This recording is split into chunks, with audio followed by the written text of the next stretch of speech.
तो इस प्रकार का ये पहला वीडियो है 8वीं क्लास का।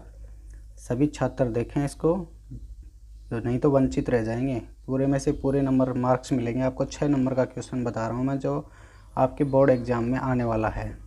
ठीक है, तो देखो ये क्वेश्चन है, ये कंप्लीट देखो ये हुआ कैसे है। ठीक है, कुछ भी स्टेप आप मिस्टेक मत करना, एक भी स्टेप को छोड़ना नहीं है, पूरा देखें।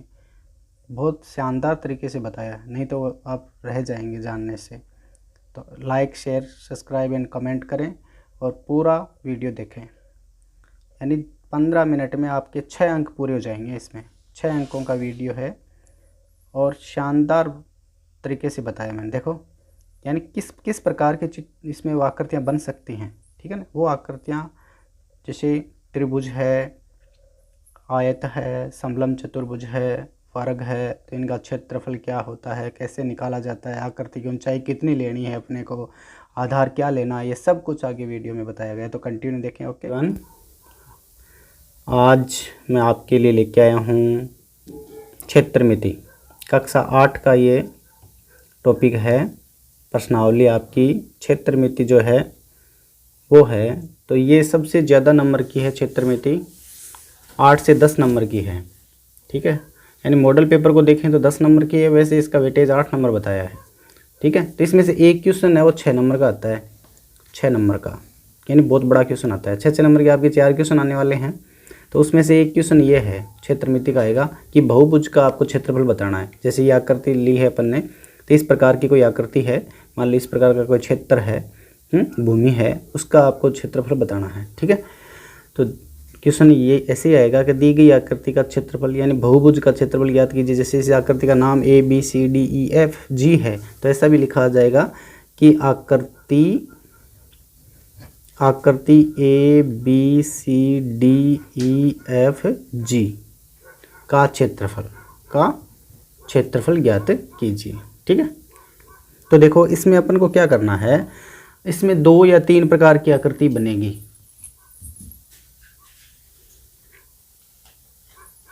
2-3 प्रकार की इसमें आकृति बनेगी। जैसे बन सकता है इसमें त्रिभुज बन सकता है।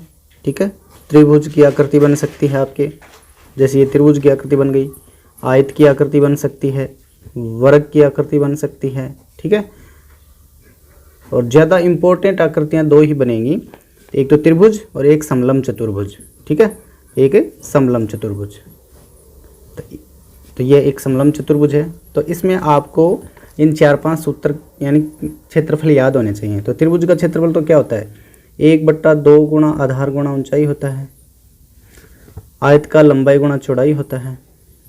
वर्ग का भुजा गुणा भुजा होता है, या भुजा स्क्वायर कह सकते हैं। ठीक है, और समलंब चतुर्भुज का होता है 1/2 गुणा समांतर भुजाओं का योग, समांतर भुजाओं का योग गुणा ऊंचाई होता है, या बीच की दूरी, या कह सकते हैं बीच की दूरी। तो बीच की दूरी जैसे मान लो ये दोनों भुजाएं समांतर हैं, ये भुजा और ये भुजा दोनों समांतर हैं। ठीक है, तो इनकी जो बीच की ये दूरी है ना, ये दूरी ही ऊंचाई है, तो इसको दूरी भी कह सकते हैं और ऊंचाई भी कह सकते हैं। ठीक है, तो ये 4 ही आपको सूत्र इस 6 नंबर के क्वेश्चन के लिए ध्यान में रखने हैं आपको। ठीक है ना, तो 99% तो त्रिभुज तो आएगा ही आएगा इसमें। आकृति में कोई भी आकृति पूछे उसमें त्रिभुज तो आना ही आना है।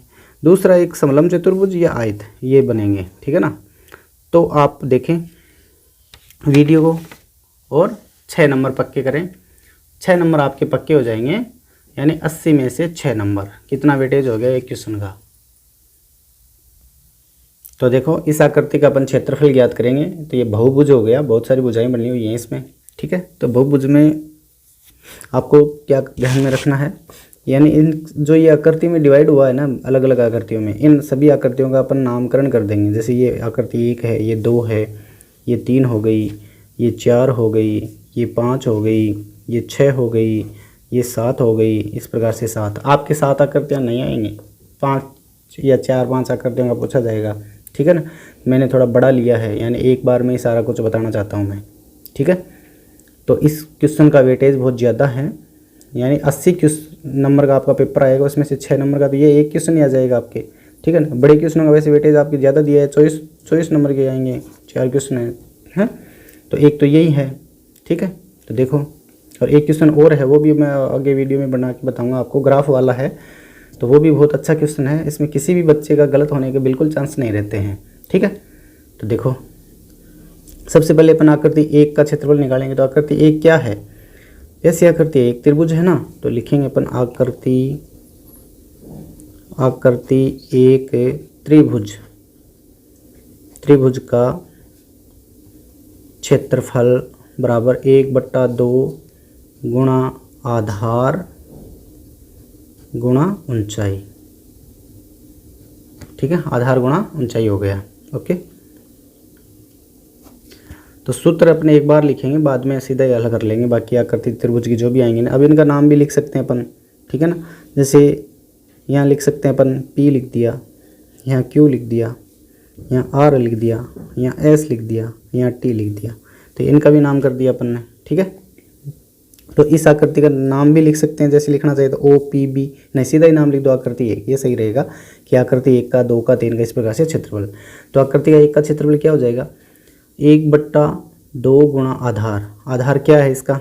आधार ये भुजा होगी, जो क्षैतिज लाइन खींची जाएगी ना, वो होगी, इसमें आधार होगा। वैसे त्रिभुज में एक आधार और एक लंब होता है, ठीक है। तो इस आकृति के अनुसार आपको एक को लंब मानना है, यानी ऊंचाई माननी है एक को, और एक को आधार मानना है, वो कोई भी ले सकते हैं आप, आंसर वही आना है। तो नीचे देखो यहाँ 0 लिखा है, ठीक है ना, 0। तो कई बार यहाँ नंबर और भी लिखा जा सकता है, जैसे 20 से शुरू कर दिया, 30 से शुरू कर दिया, तो वो ध्यान रखना अपने को। यानी जब ऊंचाई ज्ञात करेंगे ना, बच्चे को ऊंचाई में दिक्कत होगी। यहाँ पे ऊंचाई जब निकालेगा ना उसकी, तो ऊंचाई आपको ऊपर वाला बिंदु और नीचे वाले बिंदु का अंतर करना है, दोनों बिंदुओं का अंतर, ठीक है। यानी है 15 है ऊंचाई, और ये 0 से शुरू है, इसलिए इसकी तो 15 हो गई, ठीक है। तो ये हो जाएगी, आधार इसका 30 है, आधार गुणा ऊंचाई, 2 से 1 कैंसिल हो रहा है, तो इसका आंसर कितना आ गया? 225 आ गया, ठीक है, 225। अब जैसे मान लो इसमें आपको बताया जाएगी कि आकृति का माप किस में है, तो इसमें मैं बता देता हूँ कि आकृति सभी माप है ना वो मीटर में है, सभी माप क्या है? मीटर में। आपको बताया जाएगा सेमी में, तो सेमी में करना है,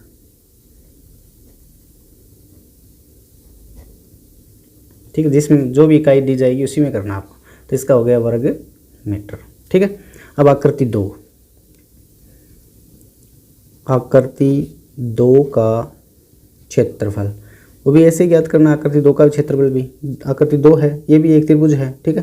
तो इस त्रिभुज की ऊंचाई कितनी है? अब कुछ बच्चे ये मान लेंगे कि इसकी ऊंचाई 15 है, 15 नहीं है, 15 इसकी ऊंचाई नहीं है 15, तो इसकी ले ली अपन ने, ऊंचाई यहाँ तक है इसकी, यानी ये त्रिभुज यहाँ से लेके यहाँ तक बना है। तो ये देखना अपने को, नीचे वाला बिंदु यहाँ है इसका, तो यहाँ से लेके यहाँ तक की इसकी ऊंचाई है, तो कितनी होगी? 30 हो गई ऊंचाई। और आधार ये है इसका, आधार कितना है? 60 है। तो 1/2 गुणा 60 गुणा 30, 30 बार कट रहा है 2 से, ये कितना हो गया इसका? 3 3 900 हो गया, 900 वर्ग मीटर, ठीक है। बहुत ज़्यादा इंपॉर्टेंट क्वेश्चन है। नेक्स्ट आकृति 3, आकृति 3 का क्षेत्रफल बराबर, आकृति 3 क्या है? एक समलंब चतुर्भुज है, ठीक है। तो समलंब चतुर्भुज का क्षेत्रफल लिखेंगे अपन, आकृति 3 का क्षेत्रफल, यानी समलंब चतुर्भुज का क्षेत्रफल, समलंब चतुर्भुज का क्षेत्रफल बराबर होगा 1/2 गुणा समांतर भुजाओं का योग, समांतर भुजाओं का योग गुणा ऊंचाई, ठीक है, ऊंचाई होगा, ओके। तो ये सूत्र आपको 2 सूत्र ध्यान में होने चाहिए। आयत का पूछेगा तो लंबाई गुणा चौड़ाई होता ही है, ठीक है। तो इसमें तो कोई आयत है ही नहीं, आयत तो तब होगा जब आमने सामने भुजाएं बराबर होंगी, ठीक है ना। तो ये छोटी बड़ी भुजाएं हैं, छोटी बड़ी जब समांतर भुजाएं होंगी तो इसका मतलब समलंब चतुर्भुज है। तो इसका हो जाएगा आपका 1/2 गुणा, तो समांतर भुजाएं देखो, एक तो 60 है, ये तो 60 है और ये 40 है, तो 60 + 40 गुणा इसकी ऊंचाई। अब ऊंचाई देखो, ऊपर वाला बिंदु इसका 60 है, नीचे वाला बिंदु 30 है, तो 60 में से 30 घटाएंगे तो कितने बचते हैं? 30, तो इसकी ऊंचाई 30 हो गई, ठीक है। तो ये हो गया आपका 1/2 गुणा ये 60 और 100 हो गया गुणा 30, गुणा कर दो इसको, भाग दे दो इसका, तो ये हो गया 50। तो कितना आ गया, 5 3 1500 हो गई, 1500 वर्ग मीटर। इसी प्रकार से अपने को सारी आकृतियों का निकालना है। ठीक है। तो आकृति 4 भी त्रिभुज है, तो त्रिभुज का क्षेत्रफल हो जाएगा 1/2 गुणा आधार, आधार इसका 40 है। देखो ये है चौथी आकृति, तो इसका आधार 40 है, ऊंचाई कितनी है 60 से 100 तक है, यानी 100 में से 60 घटाएंगे तो कितने बच रहे हैं 40, तो गुना 40 हो गया, कितनी हो गई 800 वर्ग मीटर। इसी प्रकार से आपको निकालना है आकृति 5। तो आकृति 5 का क्षेत्रफल हो गया 1/2 गुणा 40 गुणा 15, आधार पर 40 है, ऊंचाई इसकी 85 से 100 तक है, तो कितनी होगी 100 माइनस 85 यानी 15 हो गई, तो इसका उत्तर 300 आ गया। ठीक है। नेक्स्ट है, तो छठी आकृति समलंब चतुर्भुज की है, ये है छठी आकृति, तो ये समलंब चतुर्भुज है। तो समलंब चतुर्भुज का क्षेत्रफल क्या होता है 1/2 गुणा समांतर भुजाओं का योग, समांतर भुजाएं 50 और 40 हैं, तो 50 + 40 गुणा इसकी ऊंचाई, ऊंचाई कितनी है 40 से 85 तक है, तो 85 में से 40 घटा दो कितने होते हैं 45 हो गई, तो गुणा 45, तो इसका कितना हो जाएगा 1/2 गुणा 90 गुणा 45, 2 से इसको काट देंगे तो ये 45 होता है, 45 को 45 से गुणा करेंगे तो कितना आएगा, तो ये हो जाएगा आपका 2025। यानी जिसका इकाई अंक 5 हो और दोनों एक ही संख्याएं हो तो उनको गुणा करने की एक ट्रिक होती है कि 5 × 25 और 1 इसमें बढ़ा देते हैं, यानी 5 × 20, तो हो गया 2025 वर्ग मीटर। ठीक है। अब लास्ट है एक अपने 7वीं आकृति है, तो आकृति 7 का देख लो। तो 7वीं आकृति देखो क्या है, 7वीं आकृति ये है 7वीं आकृति, तो ये भी एक समलंब चतुर्भुज है। तो समलंब चतुर्भुज का क्षेत्रफल क्या होता है 1/2 गुणा आधार गुणा ऊंचाई होता है, 1/2 गुणा समांतर भुजाओं का योग गुणा ऊंचाई होता है। तो समांतर भुजाएं क्या होते हैं इसकी 50 और 30 हैं, तो 50 और 30 जोड़ दी मैंने, 50 और 30 80 हो गया, गुणा इसकी ऊंचाई, यानी 40 में से 15 घटाएंगे, 40 में से 15 घटाएंगे तो ये 25 होता है। तो अब देखो ये गुणा करेंगे अपन, तो 2 से कट गया 40 बार, 25 चौक 100, यानी 1000 वर्ग मीटर हो गया इसका। ठीक है। अब आकृति ABCDEFG का क्षेत्रफल ये देखना है। ठीक है। आकृति ABCDEFG का क्षेत्रफल बराबर क्या हो जाएगा इन सभी आकृतियों का क्षेत्रफल। ठीक है ना। आकृति 1 + 2 + 3 + 4 + 5 + 6 + 7, ठीक है, का क्षेत्रफल इनका क्षेत्रफल के बराबर होगा। तो इन सब का क्षेत्रफल जोड़ लेते हैं अपन, वही हो। तो लिखो आकृति 1 का 225 है, तो यहाँ लिख देंगे 225 प्लस आकृति 2 का देखो 1 का 225 है तो 225 लिख दिया। फिर आकृति 2 का कितना है 900 है, तो प्लस 900 प्लस फिर आकृति 3 का कितना है क्षेत्रफल, आकृति 3 का देखो 1500 है, तो यहाँ 1500 लिख देंगे 1500 प्लस आकृति आपका 4 का कितना है 800 है, तो ये 800 लिख दिया, प्लस आकृति 5 का है 300, तो ये आकृति 5 का 300 हो गया, प्लस आकृति 6 का, तो आकृति 6 का हो गया,